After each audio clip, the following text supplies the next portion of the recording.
Bismillahirrahmanirrahim. Alhamdulillahi rabbil alamin. Salatu wassalam ala asyrafil anbiya'i wal mursalin.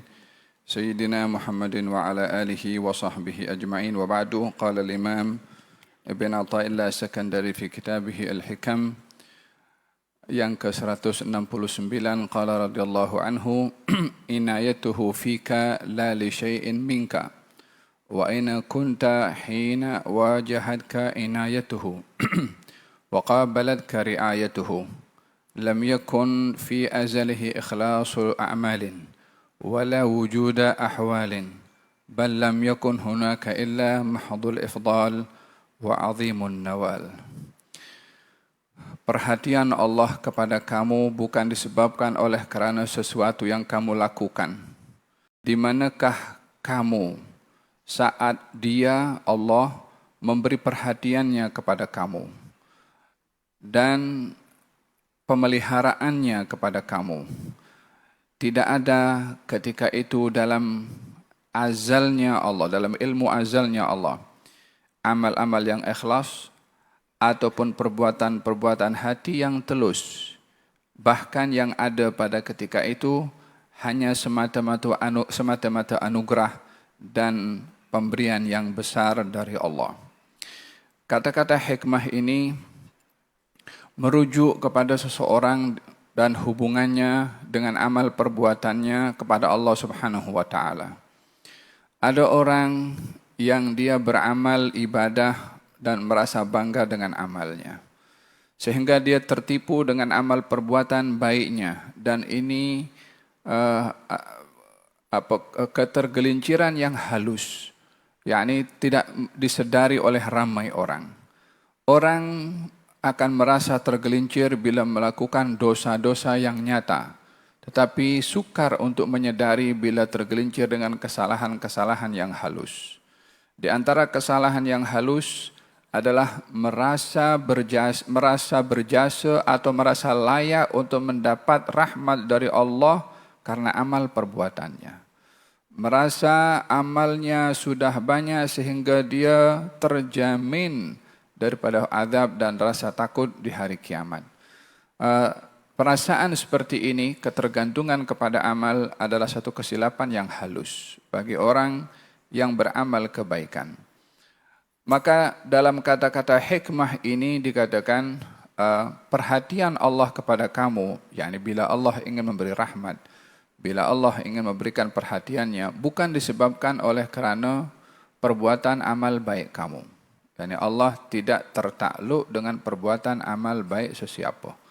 Allah itu tidak dituntut untuk memberi kepada sesiapa karena amal perbuatannya. Allah bila ingin memberi karena Dia yang maha memberi. Allah bila merahmati karena Tuhan yang merahmati. Bukan disebabkan oleh kerana si fulan berbuat ini, si fulan berbuat itu, sehingga amalnya menjadi kelaziman, menjadi suatu kewajiban kepada Allah untuk berbuat baik atau memberi pahala kepada si fulan tersebut. Dengan demikian Allah terbatas pada perbuatannya dengan perbuatan si hamba yang berbuat kebaikan, dan itu tidak terjadi kepada Allah Subhanahu wa taala. Bila Allah ingin memberi, maka dengan kehendaknya; bila tidak memberi, juga dengan kehendaknya. Ma yaftahillahu lin-nasi min rahmatin fala mumsika laha wa ma yumsik fala mursila lahu min ba'di. Dalam Al-Quran Allah berfirman, tidaklah Allah itu bila membuka pintu rahmatnya untuk diberi, tiada siapa yang boleh menutup pintu itu. Dan Allah bila ingin mencegah pemberian, tiada siapa yang boleh membuka pintu itu. Allah Subhanahu wa taala maha berkuasa dan kekuasaannya tidak tergantung dengan perbuatan makhluknya. Katanya juga di sini, perhatian Allah berupa rahmat yang diberikan kepada kamu bukan disebabkan amal kamu, bukan disebabkan perbuatan taat kamu. Lalu disoal di sini, di manakah kamu ketika Allah memberikan perhatian kepada kamu? Allah Subhanahu wa taala menciptakan manusia. Apa kelayakan manusia untuk dicipta? Adakah manusia berbuat sesuatu kepada Allah untuk dicipta? Tidak.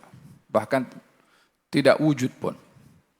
Ketika manusia berada dalam kandungan ibunya dan diperhati oleh Allah pada proses penciptaan itu, apa yang dilakukan oleh manusia kepada Allah sehingga Allah patut nak jaga dia dalam rahim ibunya? Tidak ada apapun yang dilakukan oleh manusia. Di dalam Allah membentuk tubuh badannya, matanya, telinganya dan otaknya, apa yang dilakukan oleh manusia itu kepada Allah sehingga Allah nak jaga semua itu, sehingga dia layak untuk dijaga oleh Allah Subhanahu wa taala karena perbuatannya. Dia tak sempurna pun pada wujudnya. Apa yang melayakkan manusia untuk diberi perhatian oleh Allah sementara manusia tak beramal apapun daripada awal ciptaannya. Sehingga dengan demikian Allah ketika memberi perhatian bukan karena amal ibadah seseorang, tetapi karena Allah Subhanahu wa taala yang berkehendak untuk merahmati siapa yang dikehendaki dan tidak memberi rahmat kepada sesiapa yang dikehendaki. Kemudian katanya lam yakun fi azalihi ikhlasu amal, yakni sebelum dicipta manusia itu tidak ada amal yang dilakukan, tapi perhatian Allah sudah diberi. Tidak pun ada amal zikir, ibadah, ikhlas, tidak ada, tapi Allah masih memberi keperhatian. Dengan demikian yang ada hanyalah pemberian daripada Allah, bukan disebabkan oleh kerana perbuatan manusia. Walau bagaimanapun begitu, manusia mungkin agak keliru dalam memahami. Jika Allah Subhanahu wa taala memberi rahmat kepada siapa yang dikehendaki dan tidak memberi kepada sesiapa yang dikehendaki, dan di dalam ilmunya Allah sudah tertulis siapa yang akan diberi rahmat dan siapa yang tidak. Lalu kalau begitu kita beramal untuk apa? Kalau sudah Allah menentukan siapa yang dikehendaki sebelum manusia itu dicipta pun. Lalu kita diciptakan oleh Allah dengan satu ketentuan yang sudah tertulis. Kita berusaha untuk apa? Kita beramal untuk apa? Kita mencari rahmat untuk apa? Kalau sudah ada list yang akan dibagi rahmat oleh Allah Subhanahu wa taala. Maka pada hikam atau hikmah yang berikutnya dikatakan alima annal ibada yatashawwafuna ila dhuhuri sirril inayah faqal yakhtassu bi rahmatihi man yasha wa alima annahu law khallahum wa dhalika latarakul amala i'timadan ala al-azal faqal inna rahmatallahi qaribun minal muhsinin. Allah mengetahui daripada hamba-hambanya yang mencari-cari tanda-tanda perhatian Allah kepada dirinya. Allah berfirman, maksudnya sesungguhnya Allah memberikan keistimewaan pilihan akan rahmatnya kepada sesiapa yang dikehendaki. Bukan semua, tapi dipilih oleh Allah Subhanahu wa ta'ala. Wa alima, dan Allah juga mengetahui kalau manusia itu ditinggalkan, dibiarkan dengan bergantung kepada ketetapan Allah. Allah kan sudah ada nama, sudah ada list, sudah tahu siapa yang diberi oleh Allah Subhanahu wa taala rahmat dan perhatian. Maka sebahagian manusia akan mengatakan, kalau begitu untuk apa saya beramal? Maka dijawab, inna rahmatallahi qaribun minal muhsinin. Sesungguhnya tanda rahmat Allah itu diberi adalah kepada orang-orang yang berbuat ihsan. Artinya, bila seseorang itu bergantung dengan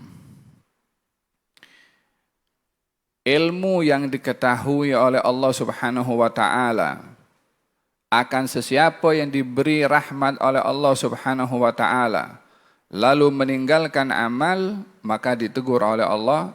Allah berfirman, rahmat Allah akan diberikan kepada orang-orang berbuat ihsan. Artinya, ketergantungan kamu kepada apa yang diketahui oleh Allah akan sesiapa yang diberi rahmat oleh Allah, dengan kamu meninggalkan beramal, hanya bergantung dengan apa yang dicatat oleh Allah, satu kesilapan, karena Allah yang mencatat nama itu juga berfirman, rahmatnya Allah akan diberi kepada orang-orang berbuat ihsan. yakni untuk kamu tahu mendapat rahmat atau tidak, tandanya kamu berbuat ihsan atau tidak. Yang kedua, bila seseorang bergantung dengan amalnya, dengan mengatakan saya beramal, dengan begitu wajib Allah bagi rahmat kepada saya, Ini pun juga sikap yang keliru disebabkan kamu mewajibkan kepada Tuhan sementara kamu adalah hamba dan dia adalah Tuhan. Dengan demikian, kesilapan pada orang yang beramal dan menjadikan amalnya satu kewajiban kepada Allah untuk memberi rahmat, kesilapannya adalah membatasi kuasa Allah dengan amal perbuatannya. Sementara Allah Subhanahu wa taala tidak merasa berjasa dengan perbuatan hamba. Hamba itu tidak berjasa kepada Allah dengan zikirnya, dengan ibadahnya, dengan sholatnya, dengan qiyamul lailnya. Bukan Allah mengambil untung daripada hamba dengan qiyamul lail dan disebutnya Allah Subhanahu wa taala oleh hamba tersebut. Tetapi yang ada adalah hamba itu ketika beribadah kepada Allah Subhanahu wa taala, yang untung hamba itu dengan diberi pahala oleh Allah Subhanahu wa taala. Adapun Allah dalam hadits qudsi Allah Subhanahu wa taala berfirman, kalau manusia di atas muka bumi ini semuanya berada dalam kategori keimanan yang tertinggi pada para anbiya. Semuanya beriman. Kata Allah, keagunganku tidak bertambah. Tapi kalau manusia di atas muka bumi ini semuanya berada dalam kekufuran yang paling teruk, macam Fir'aun atau Namrud, semuanya macam dia. Katanya, tak kurang pun daripada keagungan dan kemuliaan aku. Dengan ibadahnya hamba, Allah tidak bertambah mulia. Dengan kufurnya hamba, Allah tidak merasa hina.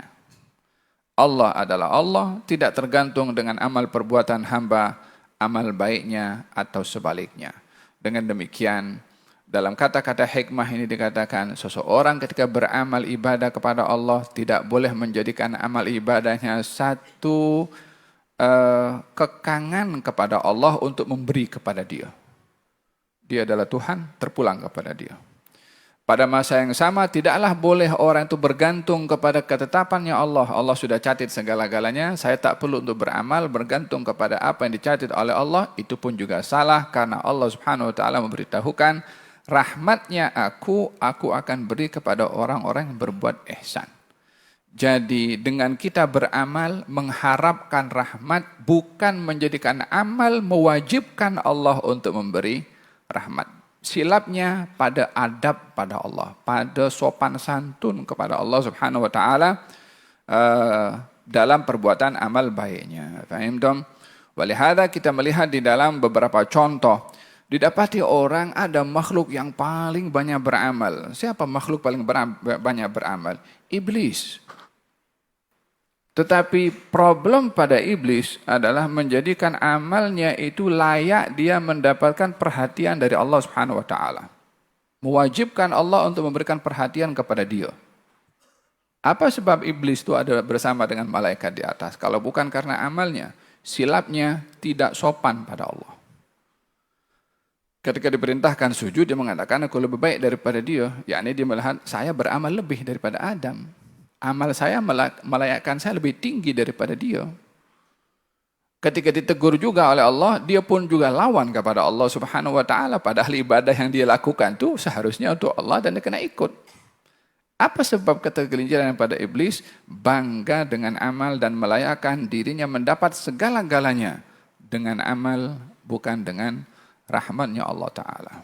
Ini beramal, bergantung kepada amal, melazimkan Allah dengan amal perbuatannya. Jadilah apa yang terjadi kepada iblis. Berlaku kepada orang yang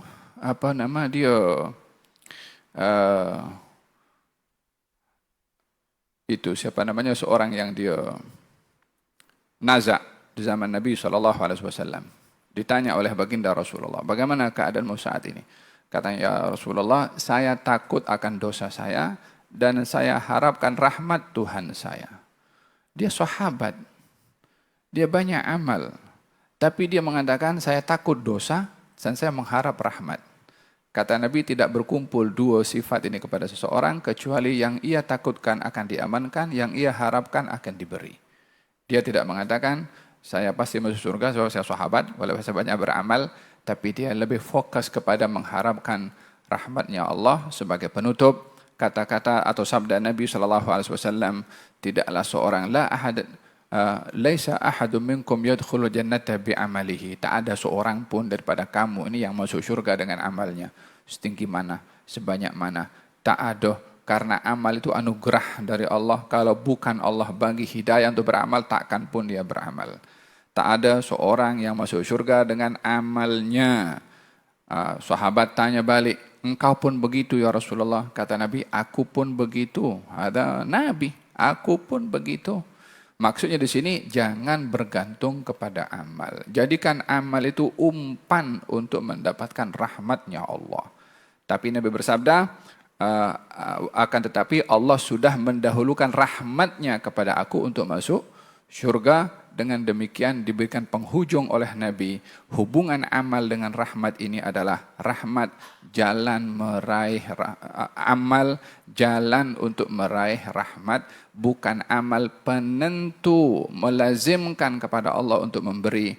Allah adalah Tuhan yang tiada sesiapa yang membatasi perbuatannya. Allah, raihlah rahmatnya Allah dengan kita banyak berbuat ihsan, maka kita termasuk daripada orang-orang yang akan dipenuhi oleh Allah akan janjinya.